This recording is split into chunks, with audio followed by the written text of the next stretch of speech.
Hi, today we have a problem on friction. So we want to start by saying we have a crate. Let's assume we have a crate which is on the ground, and there is a force which is applied, force P, and we are given that the coefficient of static friction mu s is 0.3, and we are also given that the coefficient of kinematic friction is equals to 0.2, and we want to find the friction developed between the 50 kilogram grate, whereby this crate is 50 kilograms. This crate has 50 kilograms. That means we're going to have a 50 Newton crate. So the first thing in mechanics, what we do in mechanics is that we are supposed to draw the free body diagram. So if we are to draw the free body diagram, let's try to draw a free body diagram here, whereby this is our crate, and then we draw.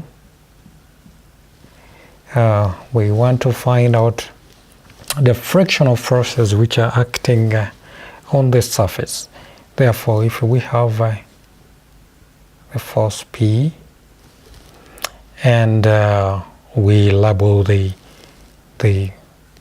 weight of the crate, which is 50 G newtons, and we have 50 G newtons, and there should be a normal reaction N, and we should also have the frictional forces which are acting on the system. But before that, we are given that this force is at that angle, and if we are given the angle, we can easily find, if we are given the dimensions, we can easily find the angle.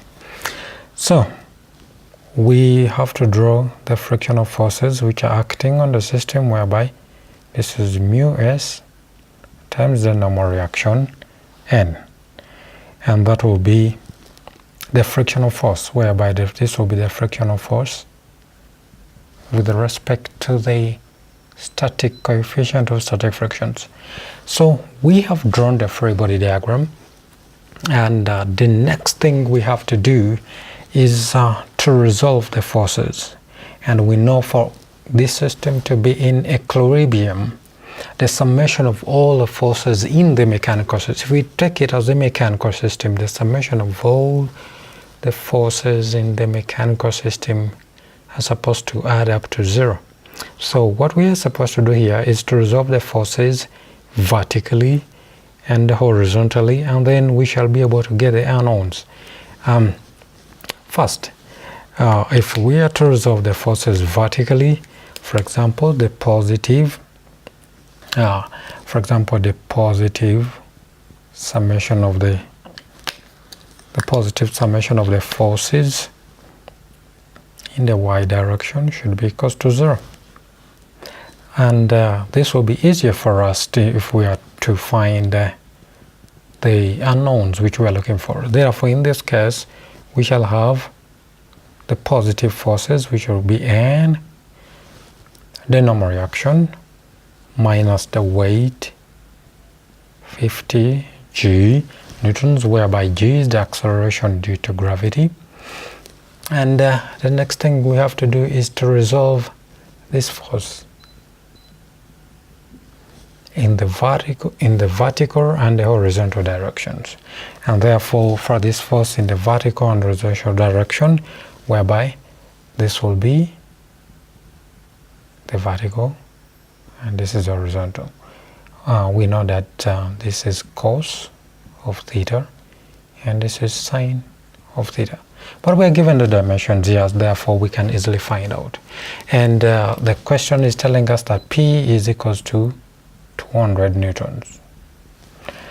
Therefore, when we resolve in the vertical direction, that will be the force which is acting and stuff in negative direction. Remember we said the positive summation of all the forces in the y direction is equals to 0, and therefore in that case it will be n, which is a positive force, minus 50 G-newtons, which is a negative force, minus p sine of 30. That will be minus p sine of 30. But we know that we can easily get sine of 30, whereby the hypotenuse here will be equals to 5 from here.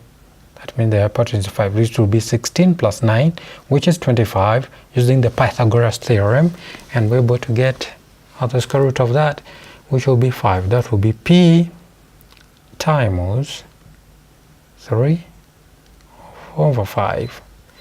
The whole of this is equals to 0. And therefore when we make computations, whereby it will be n minus 50 times 9.81 minus p, which is given, which is 200 newtons, 200 times 3 over 5. Therefore, when we make computations, we know that n will be equals to around 610.5 newtons after calculation. We have determined the normal reaction, where the n is the normal reaction. That means we can easily find out the force due to the static friction, or the static frictional force, whereby the static frictional force will be equals to mu, the coefficient of static friction will be mu s times the normal reaction. And we were given in our problem that the coefficient of static friction, mu s, is equal to 0.3. Yeah, it's here. Mu s is 0.3, that means that will be 0.3 times 610.5 newtons. Therefore this will be, because after computation, 0.3 times 610, probably that will be around 183.15 newtons after calculating. Therefore we have gotten the coefficient of static, the frictional force due to the coefficient of the static friction.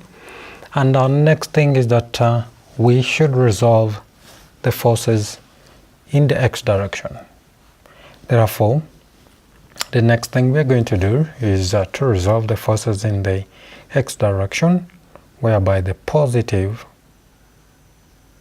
forces, the summation of the forces in the x direction, or the horizontal, will be equals to 0. Therefore, when we resolve that, it will be easier for us to find our sum unknowns, and we'll be able to find out whether the force which is developed in the system whereby the force which is applied in the system is able to move it, or it won't be able to move. And if we resolve the forces in the x direction, will be equal to Fs, which is the frictional force, minus P cos of theta, this is cos of theta, will be equal to 0. Therefore the frictional force which is given will be equals to Fs minus 200 times the cos will be 4 over 5 from here, 4 over 5. And we shall be able to get Fs as equals to around 160 newtons. Alright, we have a spool which is on the wall, whereby this spool is circular, and this is we call that point A, and this is in contact here with the wall. Let's call it point B. There is another spool inside which is connected to a rope. on this rope, call it point. That rope is P. Now we are told a coefficient of static friction, that a coefficient of static friction at A and B is equals to 0.3. The spool is 100 kilograms. We need to find the maximum force P that can be applied to the spool such that it may not move, such that this whole system may not move. Like I said before, in mechanics, the first thing you're supposed to do is to draw the free body diagram. So in this case, if we are to draw the free body diagram, we have our biggest spool, and okay, let that be our small spool, whereby it's having force P, which is applied. Then we draw a bigger spool. Now, now at this point of contact with the wall,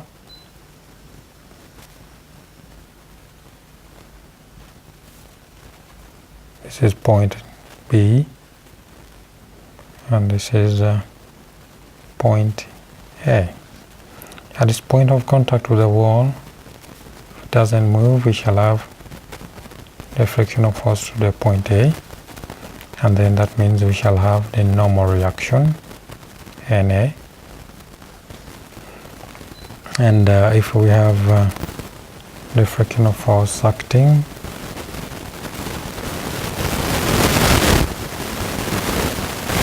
and down here we shall have the frictional force which is acting with respect to B, with respect to the point B, that is FSB, and then we shall have a normal reaction NB. We have been given that this is the radius is 0.6 and this radius is 0.9. Therefore, we need to find the maximum force P such that the spool won't move. We have shown here, this is our free body diagram, and therefore, in order to find this problem, just a force which is applied, that the spool doesn't move.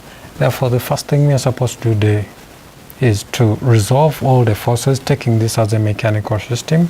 Therefore, the positive summation of all the forces in the x direction will be equals to 0, or the positive summation of all the forces in the horizontal direction will be equals to 0. And here we have the forces which are acting in the x, and we have the forces which are acting in the y. So we have the normal reaction NB, which is acting in the y, P, then the horizontal force NA, and then the frictional force, which is acting with respect to that. Therefore, in the horizontal direction, what will be, we shall have here NA minus Fs, the frictional force with respect to the point B, which will be equals to 0. Therefore, Na minus mu S with respect to A or B times Nb will be equals to 0. Therefore, Na minus 0.3 Nb will be equals to 0. And that will be, we call that our first equation. And therefore, the next thing we're supposed to do is to resolve the forces in the positive y. The positive y, the summation of all the forces in the y direction will be equals to 0. And the y direction we shall have, or here we have Nb, whereby it is the force which is acting with respect to the frictional force here on the surface, or here. Then there is a normal reaction, that will be a normal reaction Nb. And the next force which we are having is this force, the frictional force which is acting at this point, with the contact of the spool with the vertical wall. That means plus Fs with respect to the point A.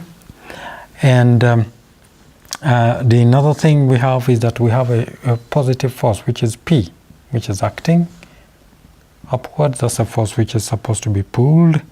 And we are given that the crate, this spool, is 100 kilograms. That means we have 100 G newtons, and which is acting in the negative direction, 100 G, and all this will be equal to 0. This will be NB, which we are looking for, plus 0.3 times NB. That is, this is the frictional force which is acting. No, it's NA. NA. This is a frictional force which is acting to the in contact with the spool in contact with the wall, plus P minus 100 times 9.81 equals to 0. We shall call this our equation 2.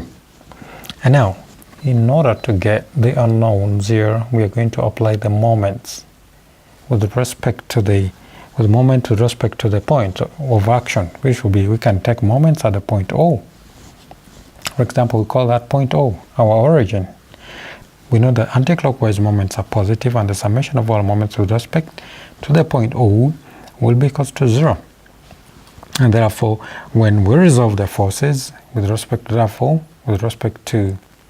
to 0, we have let's start with P. For example, P is here, and we know the radius. That means the perpendicular distance of the line of action of the force will be equal to 0.6. That means the positive, that will be P 0.6 P. That means 0.6 times P. And the next thing is that we resolve the force NB. This is the friction. The next two is that we resolve the frictional force FSB. This is a clockwise, the force FSB, that means the frictional force with respect to the point B will be a clockwise moment, and that means it will be negative. That means this will be minus FSB times the perpendicular distance from the line of action of the force, which is given here by the radius, which will be 0.9 times 0.9. It's negative because it's a clockwise moment. And the next we shall have the force FSA, whereby FSA is also, it's a clockwise moment. That means FSA times the perpendicular distance from the line of action of the force, which will be 0.9, which is given, times 0.9 will be equal to 0. And when we compute all this, the three equations, 1, 2, 3, because we have three unknowns. We have NA is the first unknown, then we have NB is an unknown, and P, which is unknown. Therefore, when we solve these equations simultaneously, then we are able to find NA, whereby NA, after computations, whereby NA will be equal to 175.7 newtons, and B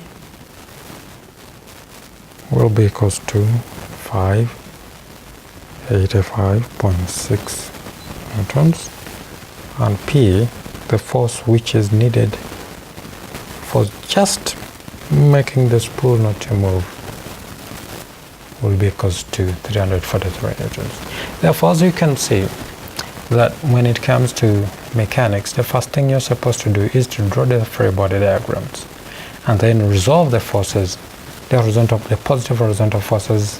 The summation of all the positive horizontal forces will add up to 0, and the summation of all the positive y forces will add up to 0. And then if you have three unknowns, the other The other solution will be to find the moment with respect to any point, and then you'll be able to find out the unknowns which you're looking for. We have another question here. They're saying we have a mine car. Let's draw our mine car here. A mine car which is having rail wheels moving on a rail.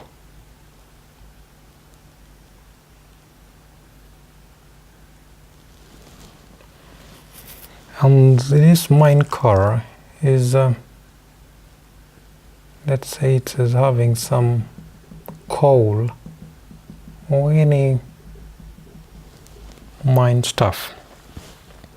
And this car is being towed by a chain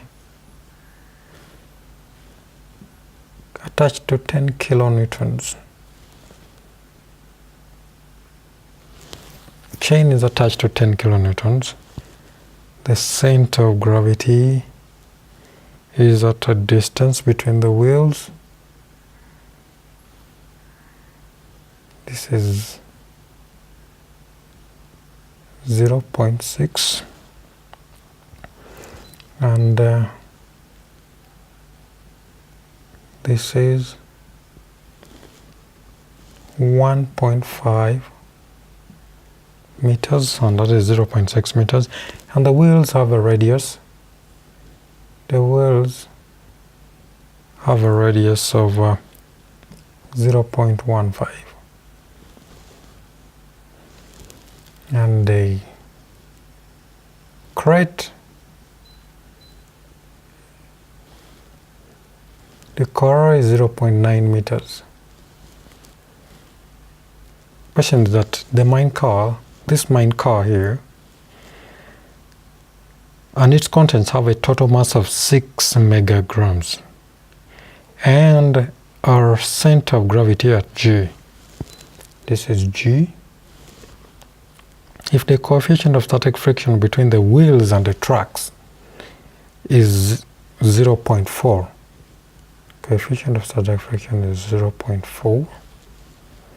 When the wheels are locked, find the normal force acting on the front wheels at B. This is B and this is A. And the rear wheels at A. When the brakes at both A and B are locked, does the car move? So we are supposed to find a normal force acting on the front wheels at B and the rear wheels at A when the brakes at both A and B are locked.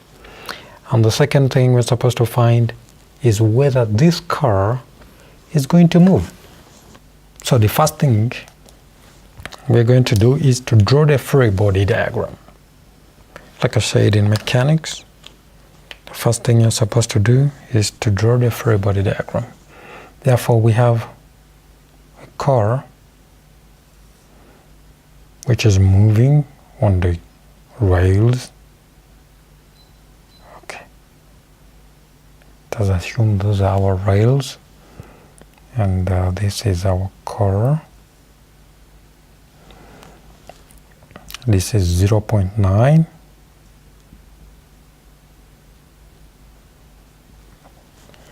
This is the center of gravity G, and at the center of gravity G, we shall have the weight, and we shall have the frictional force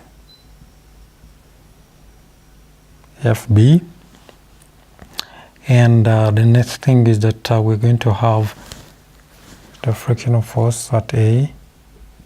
Let's call that FA. This is A, and this is B. And if we have the frictional force, that means we shall have the normal reaction and B, and here the normal reaction and A. So we are given that this is 0.6,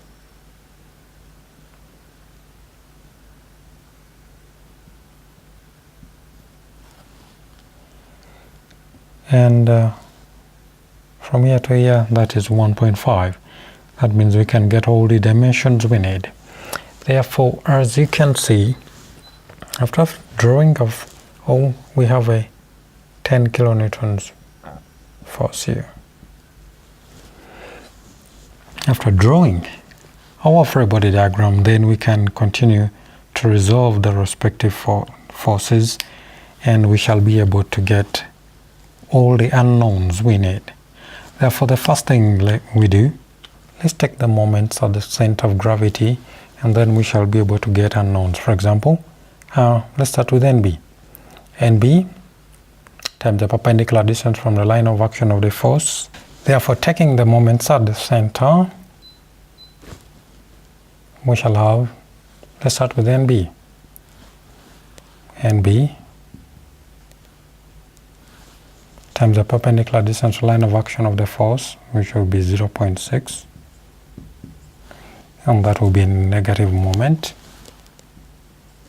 That is moment, let's call G, the positive moments, will be equals to 0, plus NA times the perpendicular distance line of action of the force, which will be 0.9, and then minus FB times the perpendicular distance line of action of the force, which will be this distance.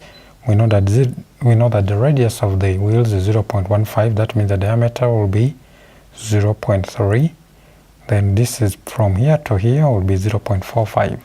That means 0.3 plus 0.4 will be times 0.75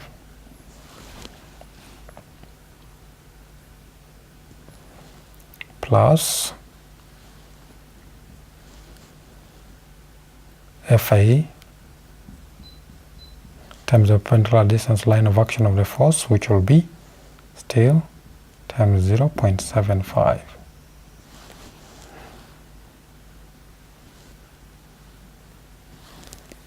Plus this force, 10 kilonewtons force, times the perpendicular distance, which will be 0.45, because that is 0.9. The whole of that will be equal to 0. This will be our equation 1. Therefore, the second equation is that to resolve the positive, the summation of all the forces in a positive y will be equal to 0. Therefore, we have NB plus NA minus the weight of the crate, which will be equal to mg will be equal to 0. And the summation of all the positive forces in the x direction will be equal to 0. And therefore, which will be Fa minus Fb minus 10 kilonewtons will be equal to 0. And we know Fa will be equal to mu Na, and Fb will be equal to mu Nb, whereby mu, we are given mu is equal to 0.3. Therefore, what unknowns do we have? We can get, this will be the second equation, and this will be the third equation, and can easily get all the unknowns we're looking for.